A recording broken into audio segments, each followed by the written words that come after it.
Olá, boa noite a todos, sejam todos muito bem-vindos a mais um Androcenter Convida. Então, hoje, como anunciado, a gente vai ter aí a presença do Rodrigo. O Rodrigo é nutricionista aqui da clínica e nós vamos falar a respeito da nutrição funcional em infertilidade e em disfunção sexual masculina. Rodrigão! Fala, Gus! Tudo bom, cara? E aí, tranquilo? E aí, hoje um tema bastante picante, né? Vamos assim dizer. A gente está acostumado a se falar nas quartas-feiras aqui no consultório, né? Exatamente. Então hoje vai ser uma conversa de terça aí, bem digna dos Androcentes Convida, né? Então, em primeiro lugar, eu gostaria de dar as boas-vindas a todos que estão nessa live aqui com a gente. Para quem ainda não conhece, esse é o Androcenter Convida. O Androcenter Convida é a nossa conversa de terça-feira aqui direto da nossa clínica. Então a gente aborda essas questões da infertilidade masculina, da disfunção sexual masculina, e assim, sempre trazemos grandes nomes aqui. Rodrigo, sem dúvida, é um dos grandes nomes aí da questão da nutrição e da nossa região, e por que não dizer do país, né? Rodrigo, ele é professor de vários cursos de pós-graduação, é um cara que entende muito aí dessa questão da nutrição. E então essa nossa conversa, que ela é uma conversa que está sendo quinzenal, né? Então antigamente a gente fazia uma conversa semanal, mas por conta de todos os eventos da ABENS aí, para quem me acompanha nas redes sociais, a gente faz parte da Associação Brasileira de Estudos em Medicina e Saúde Sexual, né? Então a gente está numa fase inicial dessa nossa associação que está necessitando de bastante esforço e empenho da nossa parte, então a gente teve que abrir mão um pouco da nossa live semanal.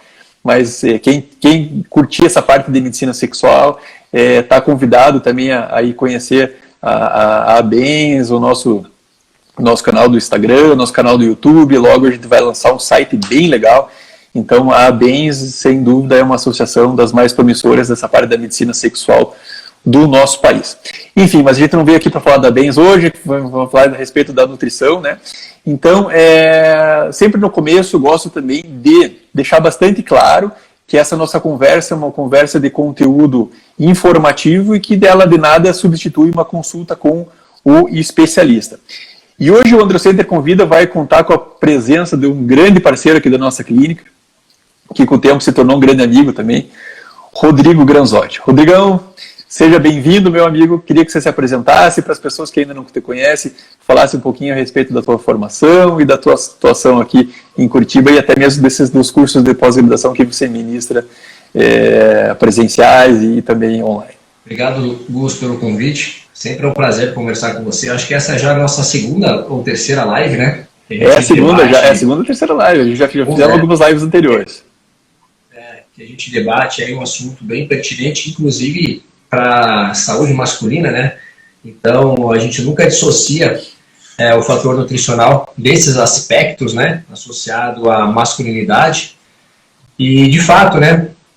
Eu acho que discutir isso é quebrar alguns tabus. E nós, enquanto profissionais da área da saúde, a gente sabe o quanto o público masculino é um tanto quanto resistente, né? À procura do profissional da área da saúde para desmistificar alguns assuntos. Bom, meu nome é Rodrigo Granzotti, né? Eu sou biólogo de formação, então atuei bastante, né, na biologia. Sempre falo que a biologia me deu muita bagagem para fazer um outro curso, a nutrição. E atualmente eu sou nutricionista clínico, né? Atendo aí aqui em Curitiba, junto com o Gustavo, né? Na parte de saúde e performance masculina, mas também atendo na área da nutrição estética, da nutrição esportiva e qualidade de vida, né? E basicamente, né, essa bagagem que a gente vem adquirindo ao longo do tempo me deu subsídio para lecionar. Então hoje, atualmente, eu também sou professor em alguns cursos de pós-graduação, onde eu trato com mais profundidade esses temas, né, relacionados à saúde, bem-estar, qualidade de vida, performance, enfim. Tá? E Gus, é um prazer estar aqui com você de novo, cara. Legal.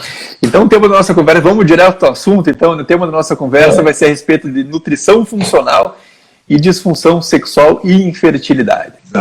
Para quem nos acompanha aqui, eu no começo sempre faço eu contextualizo para mostrar a importância do tema, né?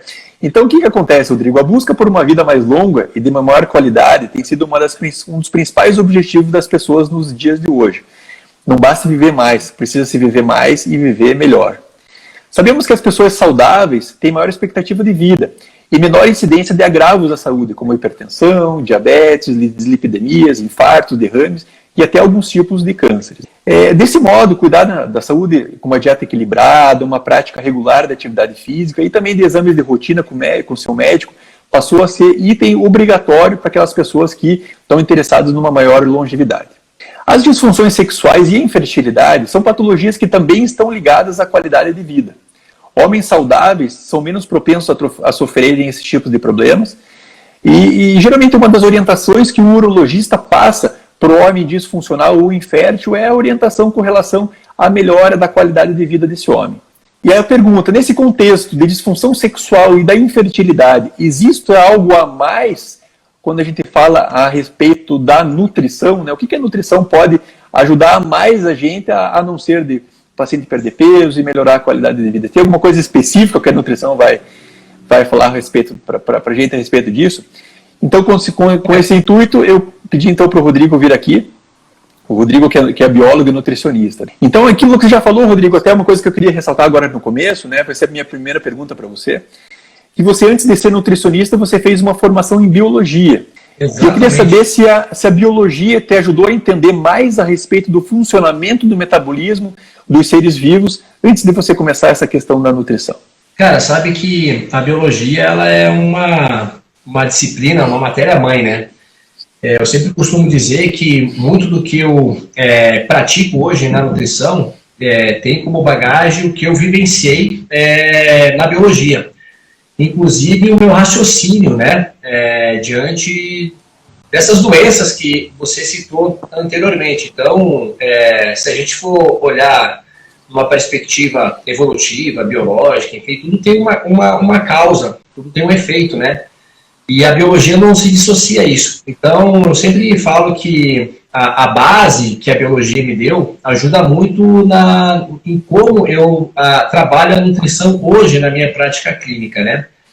E eu resgato muito isso não só nas minhas aulas, mas nas conversas que eu tenho com os meus pacientes, porque talvez eu tento ilustrar que muito do que a gente vivencia hoje está amarrado no na nossa história de vida, né? Ou seja, como a gente, de certa forma, evoluiu nesse tempo e nesse espaço.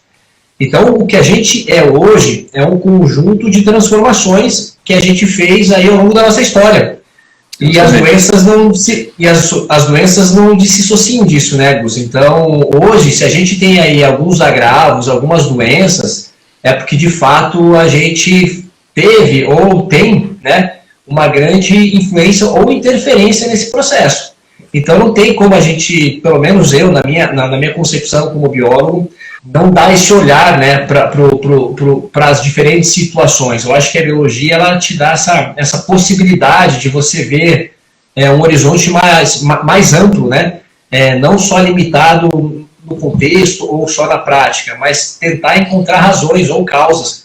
Uma das coisas que a gente é muito doutrinado na faculdade de biologia é se questionar. Né? Então, o modo como a gente especula as coisas, né? A biologia especula as coisas, é o que dá, de fato, luz ou sentido para aquilo que se procura. Então, acho que isso agrega muito na minha profissão. Né? A biologia ela me dá a possibilidade de sempre estar buscando coisas diferentes, sempre estar fazendo relações ou correlações que muitas vezes a gente não consegue dentro de uma única disciplina fazer. Então, acho que nesse sentido a biologia ela é muito prática, né? Me dá uma bagagem mais para ir mais além, né? Ampliar o olhar. Tá, e assim como eu estava conversando com o pessoal agora há pouco, essa live também eu vou aprender muito nisso, né? Geralmente os temas que a gente acaba chamando são temas que a gente acaba dominando um pouco. Esse é um tema que eu não domino, né? Então eu queria que você explicasse para mim e também para a nossa audiência o que você entende por nutrição funcional? Cara, a nutrição funcional, ela tem que ser uma nutrição que funciona para alguma coisa. Então, na essência, né, você acaba fazendo a ingestão, a ingesta de determinados alimentos ou nutrientes que, de certa forma, vão te dar condições para você desenvolver alguma, entre aspas, atividade. Então, nesse contexto, a gente fala que nutrição funcional ela tem que funcionar para algo, né? Ou seja, ela tem que exercer um efeito significativo para um determinado objetivo. Então, se eu falar para você que nutrição funcional no esporte envolve a parte da suplementação, de certa forma, isso faz muito sentido, né? Para a própria saúde masculina, né? Então, se eu te falar que alguns alimentos, quando ingeridos, melhoram, por exemplo, motilidade de espermatozoide, aquele alimento é funcional para isso. Então, no sentido amplo, né, numa concepção mais ampla, a gente tenta definir a nutrição funcional como algo que o indivíduo ingere ou come e que vai exercer um efeito positivo para uma determinada situação, né? Então, por exemplo, vamos pensar na própria atividade física, que a gente tem hoje atividade física, o treinamento funcional, né? Às vezes, para o cara que fica, por exemplo, o dia inteiro como nós, no escritório, né? Uma atividade funcional, de repente, melhora a qualidade de vida desse indivíduo nessa prática, porque ele vai trabalhar musculaturas que então não são exercitadas. Então, a nutrição não foge um pouco desse contexto. A gente tenta explorar o que, de fato, a gente precisa melhorar naquele indivíduo com aquela queixa diante daquela alimentação. Então, a nutrição funcional explora muito esse contexto, né? Certo. Porque o que acontece? Na era pré-Viagra, era muito comum que se indicasse alimentos de elevada carga proteica e energética, né? Então, tinha as gemadas, né, as nozes, os alimentos ditos afrodisíacos, né?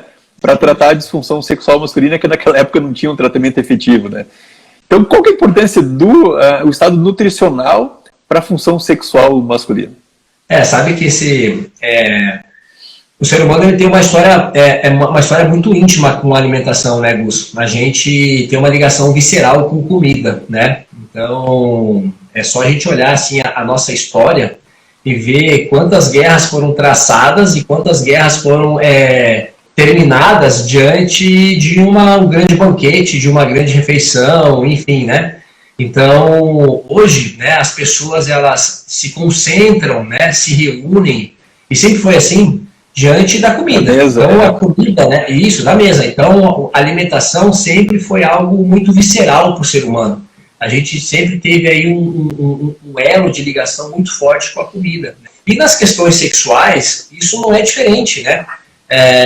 A gente tem muitos alimentos que têm apelos sexuais e que, se a gente for olhar na essência, até mesmo a concepção científica da coisa, faz muito sentido, né? Então, ao longo da nossa história, a gente começou a atribuir simbolismos, significados para alguns determinados alimentos que até então não se sabia o conceito científico por trás, mas que, de certa forma, estimulavam, sim, né?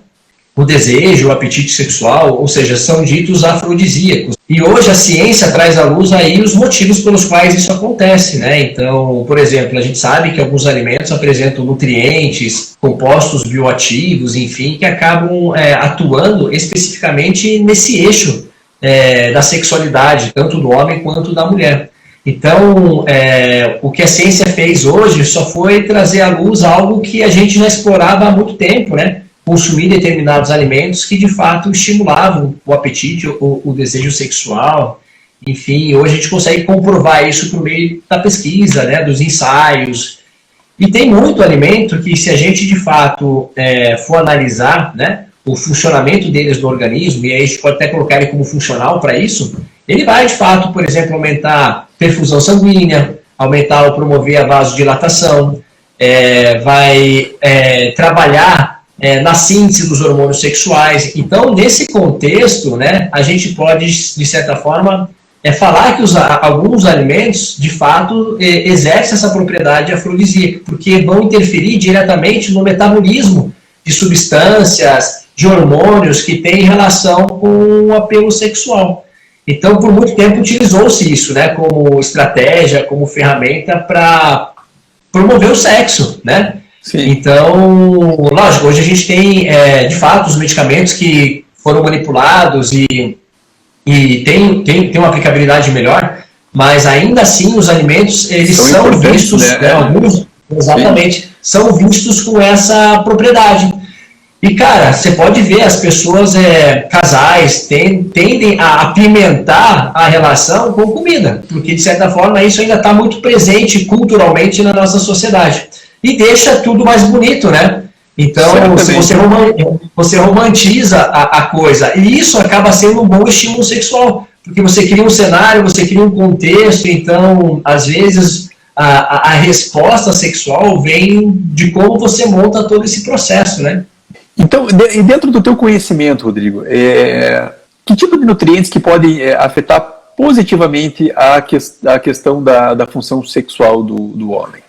A gente tem aí alguns alimentos que, como eu falei para você anteriormente, que podem diretamente atuar no metabolismo ou na fisiologia, né, sexual, né? Então, por exemplo, a gente sabe que o zinco que está presente na ostra, que está presente na aveia, que está presente em alguns cereais, participa ativamente na produção, né, ou na biossíntese da testosterona. Então, aquela cascata esteroidogênica, a atividade de algumas enzimas esteroidogênicas que vão lá produzir, né, que vão levar como produto final a testosterona propriamente dita, dependem de cofatores.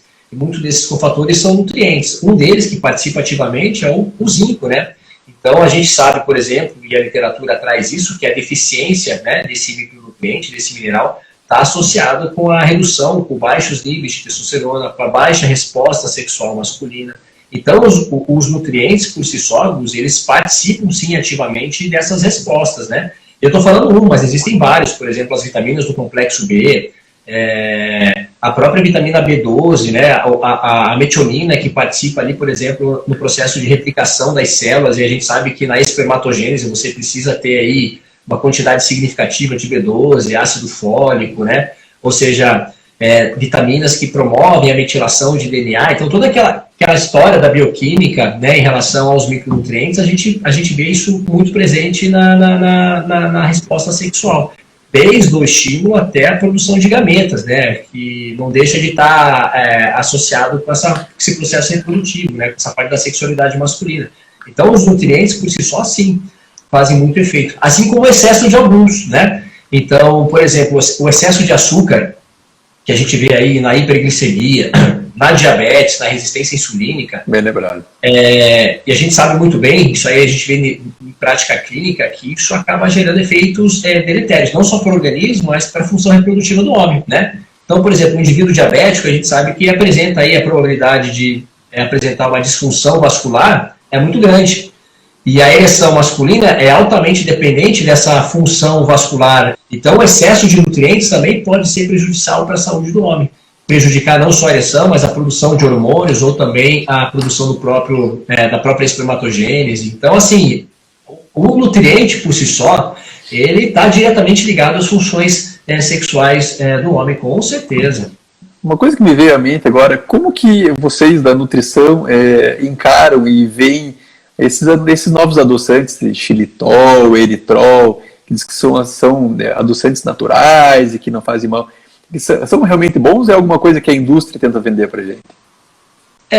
Assim, na essência, se a gente for analisar, esses edulcorantes, eles ainda são derivados, né, são carboidratos, eles não são ausentes de calorias, né? Mas, de fato, né, eles acabam aí gerando uma resposta edulcorante, adoçando o alimento de alguma maneira, sem exercer, por exemplo, os efeitos que a sacarose por si só exerceria.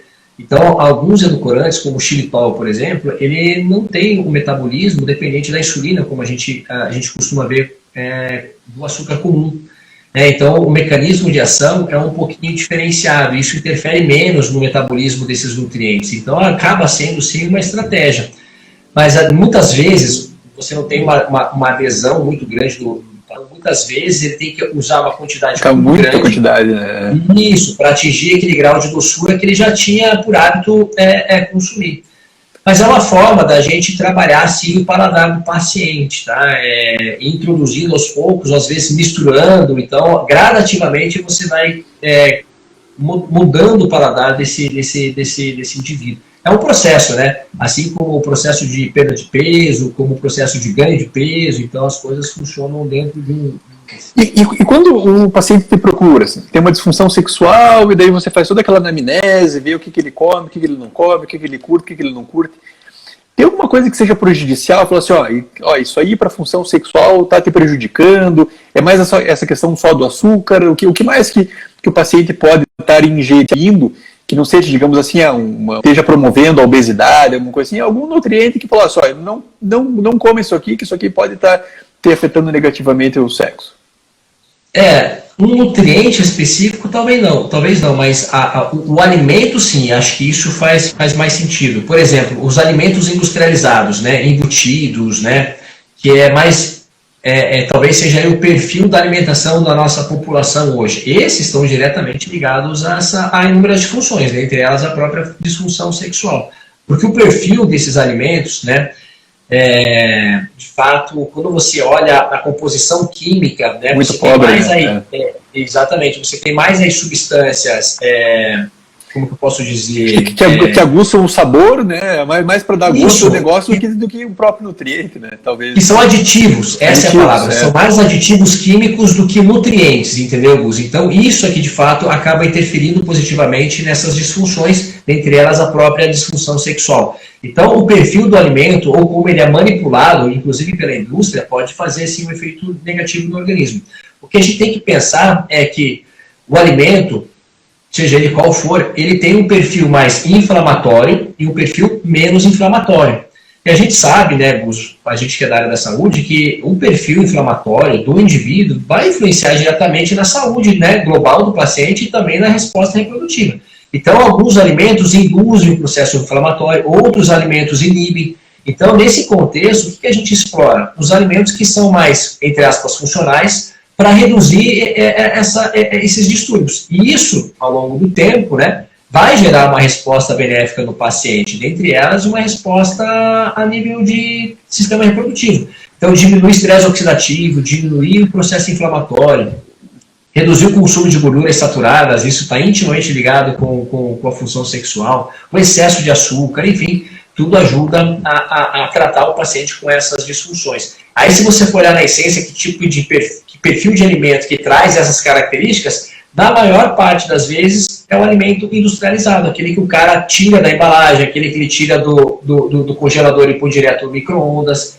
Então, esse é o tipo de alimento que a gente tem que procurar se afastar, né, para evitar não só problemas associados às disfunções, né, disfunções sexuais, mas também os problemas de saúde hoje.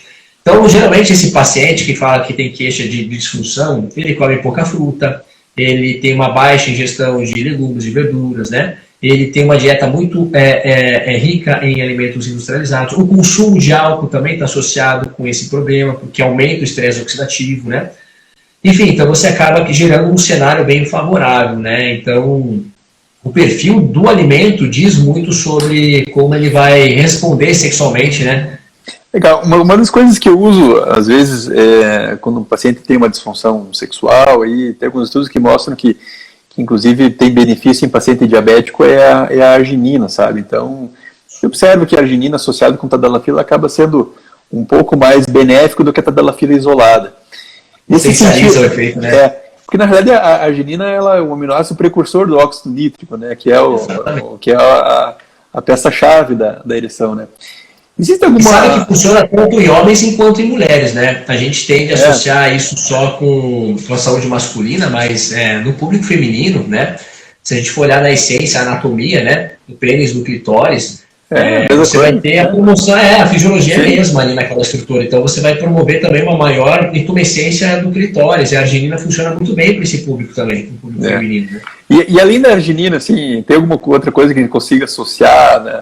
Numa medicação e para aumentar o efeito? Beterraba, né? Beterraba é riquíssima em nitritos e nitratos, então ela também acaba convertendo em óxido nítrico, né? Então acaba sendo aí uma boa fonte, né? De compostos nitrogenados e que vai induzir aí o aumento, né? do NO. A gente tem aí alguns ácidos graxos essenciais, né? Como o ômega 3, né? Como os fosfolipídios, né? Principalmente a fosfatidilcolina. que está presente no ovo, né, que é precursor de acetilcolina, que é um neurotransmissor que induz a ereção também, né. A gente tem os inibidores da fosfodiesterase, tem alguns alimentos, né, que acabam inibindo a fosfodiesterase, que é um mecanismo aí... Sim, que tem inibidor de fosfodiesterase? Cara, a gente tem muito fitoterápico que faz isso, né? Por exemplo, o colesoroscolin, que é um fito que a gente trabalha na nutrição, ajuda, ela inibe, talvez não com a mesma eficiência que a tadalafila, mas inibe a fosfodiesterase, aumenta a MP cíclico e acaba elevando a produção de óxido nítrico, né?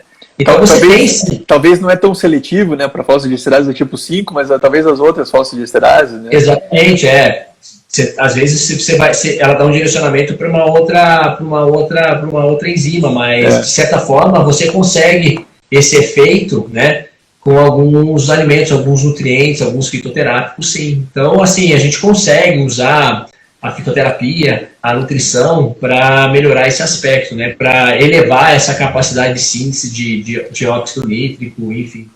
A arginina funciona muito bem. A gente tem aí relatos e até artigos mostrando a eficiência, né? Eu geralmente gosto de usar doses mais altas de arginina, né? Eu trabalho de 1 a 4 gramas, por exemplo. Dia? E assim, me diga uma coisa, assim, se a pessoa tiver uma dieta equilibrada, assim, né? Então a pessoa vai lá, come verdura, come legume, tem um aporte bom de carboidrato, de proteína, né? Isso por si só já é suficiente para suprir essa necessidade desses oligoelementos, dessas vitaminas, ou a suplementação ela é fundamental e ela é realmente de grande importância? Sabe, Gus, que uma coisa que eu sempre priorizo, né, no consultório é, de fato, tentar otimizar ao máximo, né, a fonte principalmente de micronutrientes, né, por meio da alimentação. Mas hoje, né, o nosso contexto ambiental, de trabalho, enfim, ele não é tão favorável, né, isso acaba espoliando muito esses nutrientes, né. Então, a suplementação, muitas vezes, acaba sendo muito bem-vinda em algumas condições. Principalmente pensando em oligoelementos ou micronutrientes. Uma delas, de fato, é a vitamina D. Né? Hoje, por exemplo, né, curitibano, a gente está aí num período do ano onde, de fato, não tem sol. Quando tem, a gente se expõe muito pouco. Então, frio, né? os níveis de vitamina D da nossa população, né, que vamos colocar aqui para Curitiba, é muito baixo. São baixos. E você não consegue níveis adequados de vitamina de vitamina D pela dieta, pela alimentação. Então, a suplementação, nesse caso, acaba sendo essencial. Então, você faz uma avaliação laboratorial do teu paciente, você vê que os níveis de vitamina D estão muito baixos e que, de fato, você só consegue reverter aquele quadro por meio do suplemento, né? Então, principalmente aqui no sul, né?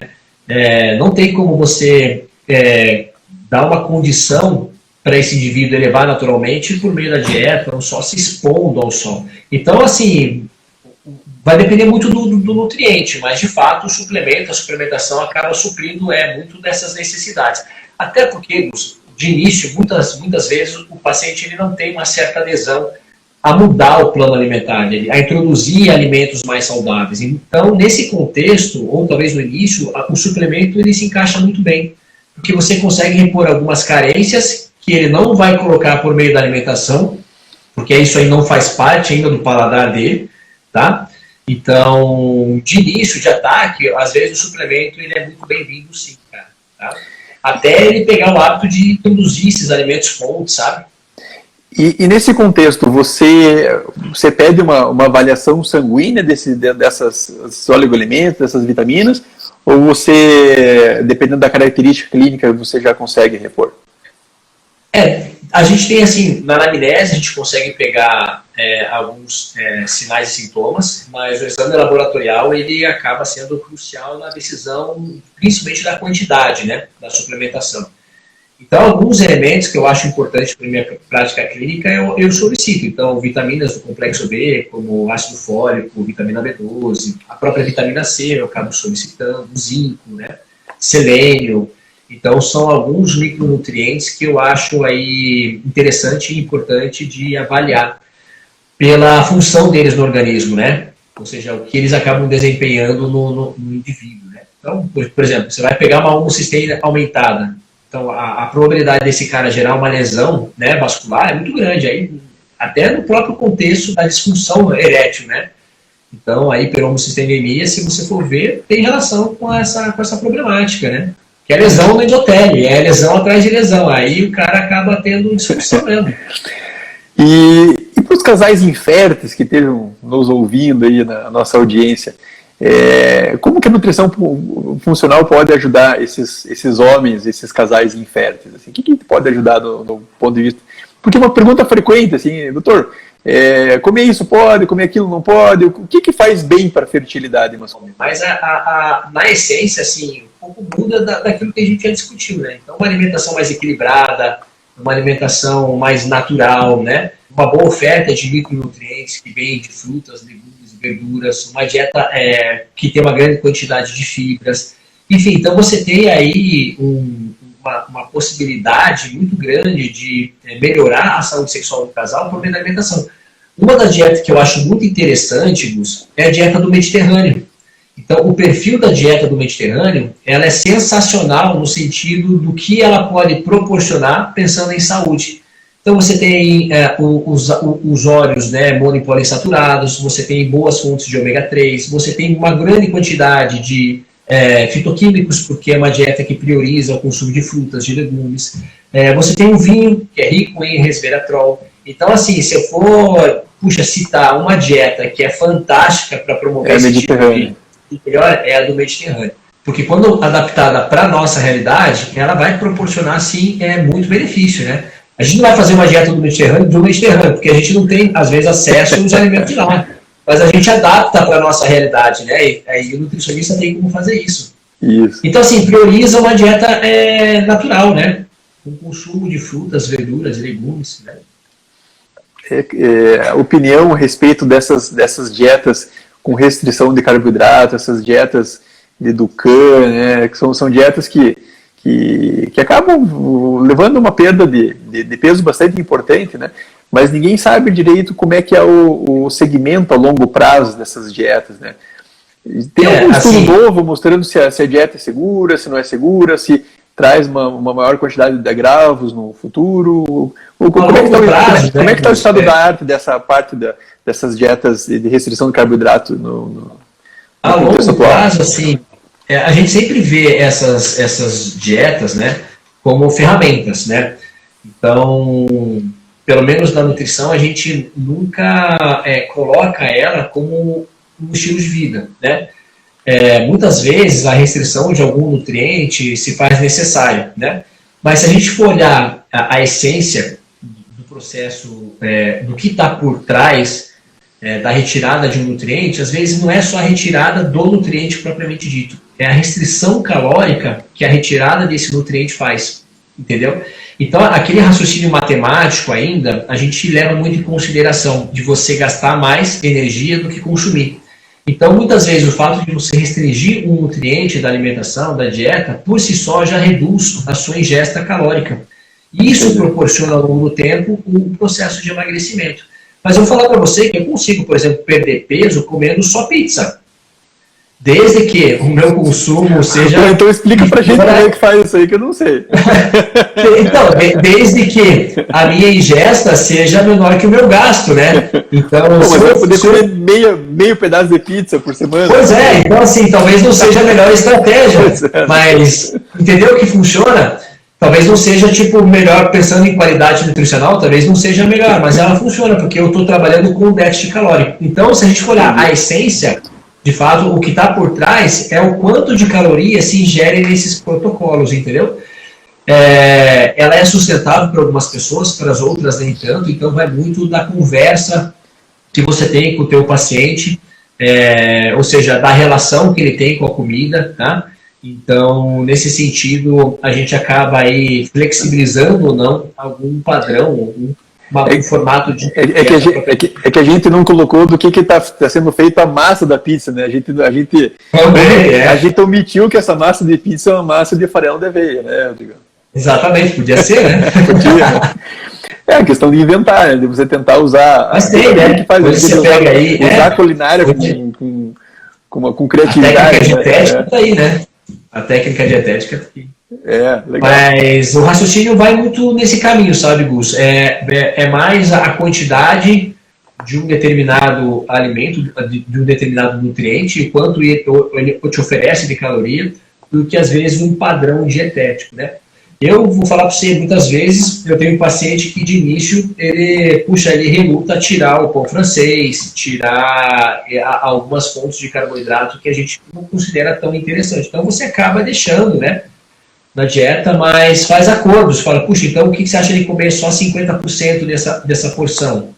Então ele não deixa de comer, mas ingere menos caloria, e assim você vai brincando com a dieta do paciente. O carboidrato, ele tem um quê de adicção, né? Quanto mais você come carboidrato, mais você faz pico glicêmico e mais você sente fome, né? Então, às vezes, assim, eu tenho um pouco de dificuldade de lidar com carboidrato, por quê? Porque quando eu como um pouquinho de carboidrato, já me dá uma fome e eu já como um monte de carboidrato. Dependendo do carboidrato, você acaba. Eu tenho dificuldade de comer pouco carboidrato, então durante a semana eu prefiro não comer carboidrato, porque daí não me dá fome e acho mais fácil do que comer um pouquinho. Para mim, comer um pouquinho mais. Mas você deu uma boa emagrecida. Das últimas vezes que eu te vi, você deu uma boa afinada. Mano. Então, fazendo um pouquinho de atividade física também. Tô sabendo, você tá pedalando pra caramba. Bom, eu chego aí, a Edna conta todo o teu histórico de pedalada, atividade física. Agora nesse ápice da pandemia, eu tenho um pouco de medo de sair, ser atropelado, precisar de um hospital, não ter para onde ir, então eu tenho pedalado um pouquinho menos, mas pedalar é um negócio que é bacana, né? E, Rodrigão... Tem que cuidar, né? Porque a bicicleta, o pedal, afeta a saúde masculina, hein? Sim. Isso afeta... Um dos poucos, até esse dia atrás eu coloquei uma caixinha de curiosidades, né? Eu acho que foi uma pergunta que o pessoal me fez, alguma coisa assim, qual que é uma das poucas atividades físicas que é prejudicial, né, para a questão da fertilidade, né? Então a gente sabe que os homens que pedalam mais do que 35, 40 minutos na semana, eles têm uma piora na qualidade seminal, né? Então... Deixa eu perguntar uma coisa, será que a ejaculação mais frequente nesse público não seria uma estratégia para, sei lá, gerar motilidade, contração de próstata ali naquele... Eu acho que sim, né? Porque quanto mais ejacula, mais espermatozoide fresco você vai ter, espermatozoide de motilidade melhor, morfologia melhor. Pode ser, sim. Sabe que é uma das estratégias que a gente tem quando vai fazer um tratamento de fertilização, que o paciente tem uma fragmentação alta, uma qualidade seminal ruim, a gente às vezes coleta 2 ou 3 amostras no mesmo dia, porque como é para fertilização, então você não precisa de uma grande quantidade de espermatozoides, você precisa de espermatozoides bons, né? Então nesse sentido, às vezes é uma coisa que é interessante. E a ejaculação, por exemplo, diária era prejudicial ou não? O que você acha? De forma alguma. E então a gente entrando nessa seara aí da nutrição e da função sexual, né? Então, eu separei aqui uma perguntinha. Então, na seara da curiosidade, né? Existem alimentos que podem interferir na cor, no cheiro ou então no sabor do esperma? Isso o pessoal às vezes pergunta pra gente. Sabe que sim, cara. Isso é um mito, mas por incrível que pareça foi um mito testado. Então, tem estudos que mostram que o alimento por si só altera essa propriedade organoléptica do sêmen, né? E quando eu fui atrás dessa informação, eu achei um estudo, né, que mostra que alguns alimentos, né, podem alterar o sabor e o odor do sêmen, né? Um deles é o abacaxi, como já falaram ali. Exatamente. Se a gente for olhar o principal nutriente que tem no sêmen, no esperma, é a frutose, né? Sim. Tem muita frutose, exatamente. E esse excesso de frutose, às vezes, depositado no sêmen, vem do consumo de fruta, cara. Entendeu? E nesse estudo, né, que eu falei para vocês que eles testaram casais que ali, enfim, provaram, né, o sêmen, eles fizeram até um suplemento, cara, você acredita? Então, nos Estados Unidos, existe um suplemento, cara, com frutas liofilizadas que se utiliza-se para mudar o sabor do sêmen. Então, parece que o consumo de alimentos mais adocicados tendem a deixar o sêmen mais doce. Ao passo que o consumo excessivo de café, por exemplo, tende a deixar o sêmen mais amargo. Ou o consumo excessivo de cebola e de alho tende a dar aquela característica mais de cebola e de alho para o sêmen. Mas isso não é só nome não, cara. O fluido feminino também é influenciado pelo padrão, pelo tipo de alimento que a mulher come. Então, você pode presenciar diferentes notas, vamos assim dizer, né, tipo um enólogo, né? Vinho afeta? Cara, eu acho que sim, né? Possivelmente. Não achei nada na literatura, mas pode ser que sim. Olá, então tem o abacaxi, tem o café. Tem morango, tem as frutas mais adocicadas, né? Tudo, o café, a cebola, né? O chocolate. Então, geralmente, esses alimentos acabam interferindo, sim, né? No sabor e no aroma, né? Do sêmen. E até bem lembrado, até com relação assim, ao pH vaginal também, a alimentação afeta bastante, né? Com certeza. Então, de certa forma, você pode criar diferentes sabores, né, com a sua parceira. Rodrigo, a gente sempre coloca uma caixinha de perguntas e sempre tem perguntas bastante interessantes. Então, eu selecionei 3 perguntas aqui. Primeiro, doutor Rodrigo, o gengibre ajuda no tesão e na potência sexual? Cara, o gengibre, ele melhora a função reprodutiva do homem no sentido de melhorar a qualidade do esperma, do espermatozoide. Então, você tem algumas propriedades funcionais no gengibre que tem atividade antioxidante, né? Nesse sentido, que eu já vi na literatura é que o gengibre por si só melhora a qualidade do sêmen. Isso é que é validado cientificamente. Então, você reduz o estresse oxidativo no testículo, né? E, de fato, você melhora, né, a qualidade do espermatozoide. E tanto em motilidade, quanto em quantidade, né? Enfim. Agora, no tesão, cara, pode ser que sim, né? É uma substância que gera calor, né? Que tem esse apelo termogênico. Pode ser que seja uma boa estratégia, né? De repente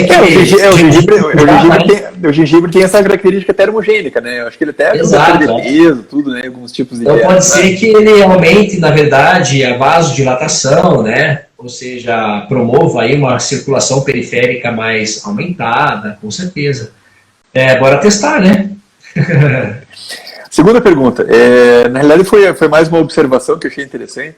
Moro no litoral e como ostras semanalmente. Sinto que me ajuda na disposição. Ele está no lugar certo, né, Gusto? Ostra tem muito zinco, né? E o zinco foi aquilo que você comentou, né? Exatamente. É fonte, né, de zinco, né? E aí, de fato, você... E fonte de aminoácido, fonte proteica, né? Para síntese de proteína, né? Acho que sim, mas menos...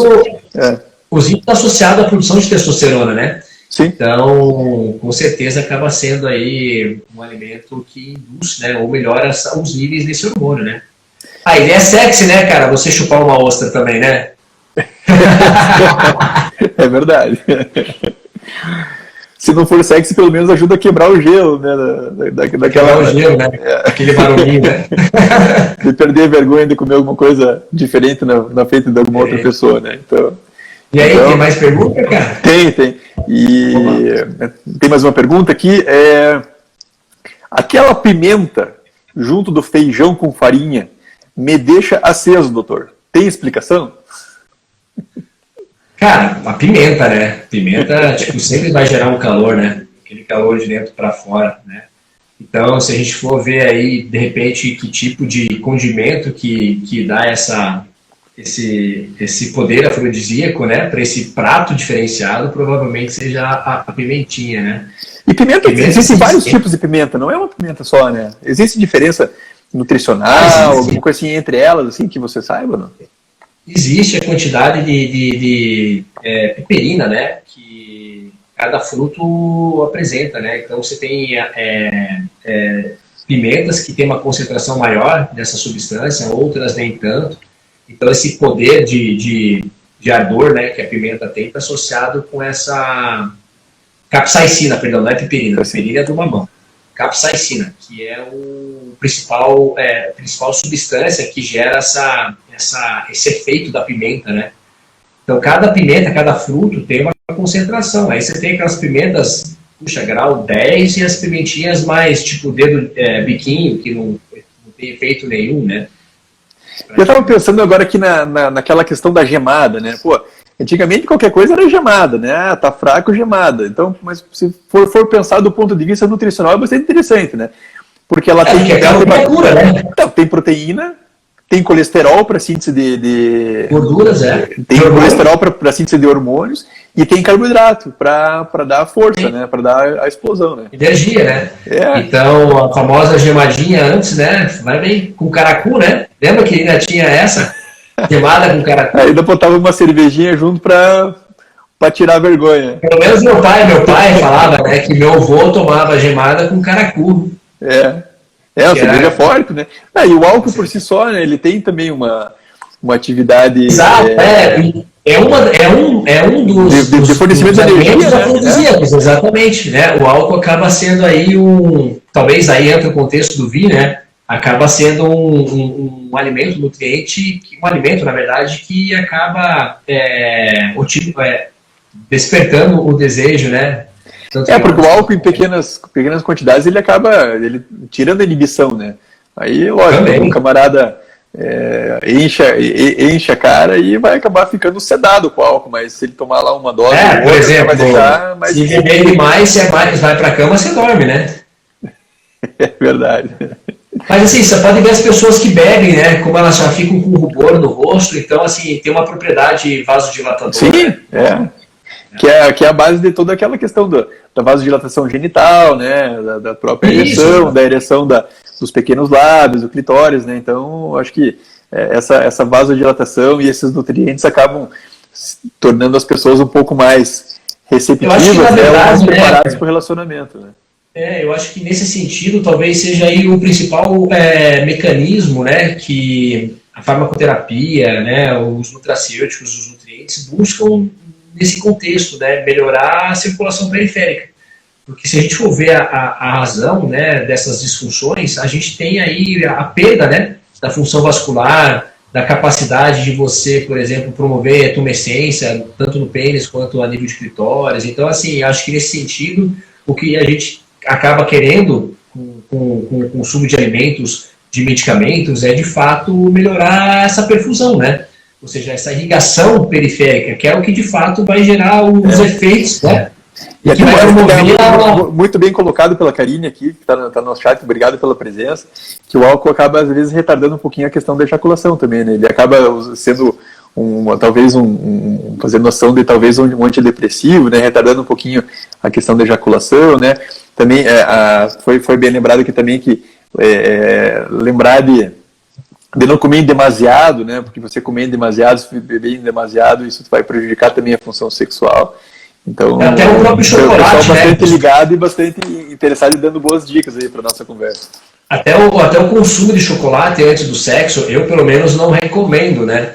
Porque você vê muitos casais indo para motéis e levando chocolate, come chocolate antes. O chocolate por si só aumenta a concentração de serotonina a nível de sistema nervoso central. E a gente sabe que a serotonina, ela acaba, é um depressor, né, do processo reprodutivo. Então a serotonina é um inibidor, né, de todo o processo. Então muitas vezes consumir doce, chocolate antes do ato sexual acaba retardando todo esse processo, né?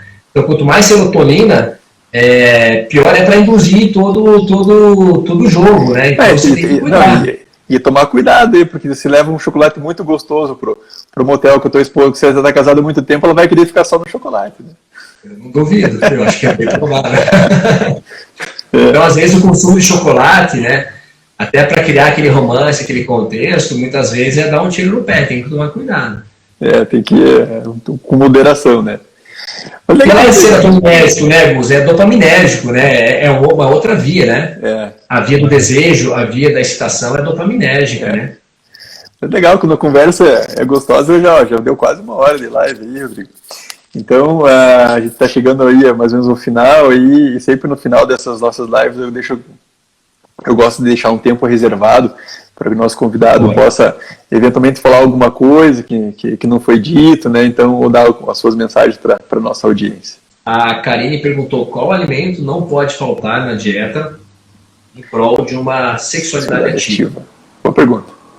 Eu sempre costumo dizer que uma dieta equilibrada, ela é fundamental, né? Ou seja, o consumo de 3 porções de frutas, né? O consumo, a ingestão adequada de água, né? A ingestão adequada, por exemplo, de proteínas, de carboidratos. Então, quando você equaliza todo esse contexto nutricional, você utiliza muito essa resposta sexual, porque muitos dos parâmetros de saúde começam a melhorar. E muitos desses parâmetros de saúde têm relação com a função sexual. Eu vou dar um exemplo bem clássico, Augusto, para o homem, né? Por exemplo, o excesso de gordura corporal. Então a gente sabe que na obesidade a gente tem aí uma coisa chamada hiperleptinemia, né? A produção excessiva de leptina, né? Sim. Mas a leptina aqui não funciona, mas o tecido adiposo produz. Só que esse excesso de leptina, ela gera um estresse oxidativo no testículo. E o cara acaba desenvolvendo uma disfunção, né? Ou uma infertilidade, mesmo que sutil, porque esse excesso de leptina, prejudica a função testicular. À medida que esse indivíduo vai perdendo peso, que ele vai emagrecendo, que ele vai equalizando a nutrição, os níveis de leptina vão reduzindo, né? E ele começa a ter de novo aquela saúde sexual ativa, né? Ou seja, aquele eixo reprodutivo dele volta ao normal. Então, quando a gente equaliza todo esse processo, sim, de certa forma, você devolve o teu órgão, né? E existe até um eixo hormonal para isso aí, né? Então, o estradiol aumentado, ele vai inibir o eixo, então ele vai diminuir os pulsos de GNRH, né? Então, e também isso aí vai prejudicar a espermatogênese também, né? Exatamente. Você faz gordura em excesso sempre é prejudicial, não adianta. Sempre, cara. Ninguém vai conseguir convencer a gente que o excesso de peso é benéfico, né? Nunca foi, não vai ser. Né? Então, a manutenção do peso é uma estratégia. A a prática de atividade física é fundamental, porque hoje a gente sabe que algumas substâncias produzidas no músculo têm atuação a nível de testículo, como uma substância chamada irisina. Então, a irisina atua em diversos tecidos do nosso corpo, dentre elas no homem o testículo, então melhora a função reprodutiva. Então, a prática de exercício físico é fundamental. Dormir, né? Que a gente sempre bate nessa tecla. Bem importante. A função do sono, né? E aquele dia que a gente comentou sobre aquele post sobre dormir e ter a ereção noturna, é fundamental, né? Para a manutenção do funcionamento do pênis. Então, assim, você tem vários contextos que muitas vezes, né, não envolve só comida. É o estilo de vida, né? Rodrigão, então, muito bom. Acho que essa nossa conversa de hoje foi bastante interessante, justamente para mostrar o quanto que o nutricionista, né, tem a sua grande valia, tanto na avaliação quanto no tratamento multidisciplinar, né, que é uma coisa que a gente sempre prega aqui na clínica, essa e essa interdisciplinaridade, né, o quanto você pode e que você ajuda os nossos pacientes no nosso dia a dia. Queria lembrar a todos também que em breve todo esse conteúdo vai estar disponível no nosso canal do YouTube, né, que é do Androcenter, Saúde Sexual e Reprodutiva Masculina.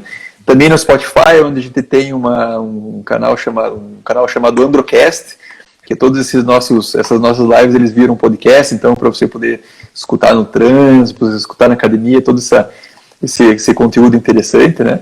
E lá também, tanto no nosso YouTube quanto no nosso Spotify, vocês vão poder ter acesso a todos os nossos programas prévios, né? Então, muito conteúdo bacana e sério a respeito da medicina e da infertilidade masculina. Queria lembrar também a todos que o Rodrigo está semanalmente aqui na clínica, né? Então toda quarta-feira ele vem aqui fazer avaliação nutricional e acompanhamento dos nossos pacientes, né? E os pacientes sempre adoram esse acompanhamento. Eu adoro também, por quê? Porque, assim, eu com medicação eu consigo resolver boa parte dos problemas, né? Só que eu consigo resolver do modo paliativo, né? Então eu sempre digo assim, você quer realmente resolver o teu problema ou você quer que a gente resolva o teu problema temporariamente? Quando quer realmente resolver o problema, o Rodrigo sempre tá junto na nossa estratégia. É um trabalho junto, né, Gus? A gente acaba aí casando um monte de experiência e de prática clínica que, no final das contas, sempre dá resultado, né? E deixa o paciente sempre satisfeito, né? Porque, querendo ou não, esse assunto da sexualidade masculina, ela mexe muito, né, com a autoestima do homem, né? Então, quando você devolve isso para esse indivíduo, né, ele ganha qualidade de vida, né, cara? Então, o homem que ejacula, o homem que fica com o pênis ereto, ele é um homem mais feliz, com certeza. Queria agradecer, né, aqui o comentário da da Karine, né, e do grande carinho aí de estar todo mundo junto aí, e tá sendo, essa live foi realmente sensacional. E eu queria lembrar vocês também que daqui a 15 dias, então, no Androcenter Convida, o próximo episódio vai ser no dia 25 de maio, e a gente vai estar recebendo um urologista e andrologista lá do Piauí, um colega nosso, o Juliano Aita, então lá do Piauí, e vamos falar a respeito de procedimentos de aumento peniano, os riscos e os benefícios. Eu vou assistir essa aula, então. Vai ser um assunto bastante interessante. Eu acho que de cada 10 pacientes que vêm aqui no consultório, eu acho que uns 11 querem aumentar o tamanho do pênis. É mesmo, cara, porque a média nacional, de fato, cara, acho que é menos que 16 centímetros, né? A média é 14,5 em ereção, mas é uma coisa que é totalmente desnecessária, né? Então a gente vai falar a respeito disso aí, a respeito dos riscos, dos benefícios, inclusive se quiser, você pode estar presente com a gente lá, Rodrigão. Então, uma boa noite a todos, uma boa semana, fiquem bem, e nos vemos de volta no Androcenter Convida no dia 25 de maio com o Dr. Juliano Aita, lá do Piauí, e falaremos a respeito dos procedimentos de aumento peniano, seus riscos e benefícios. Boa semana a todos, pessoal. Obrigado, viu, cara, pelo convite. E eu estou sempre à disposição, cara. Você é um parceirão, valeu? Valeu, um abraço, cara. Falou, tchau, tchau. Bom descanso. Um abraço, obrigado, pessoal. Obrigado pela presença de todos. Tchau, tchau, gente.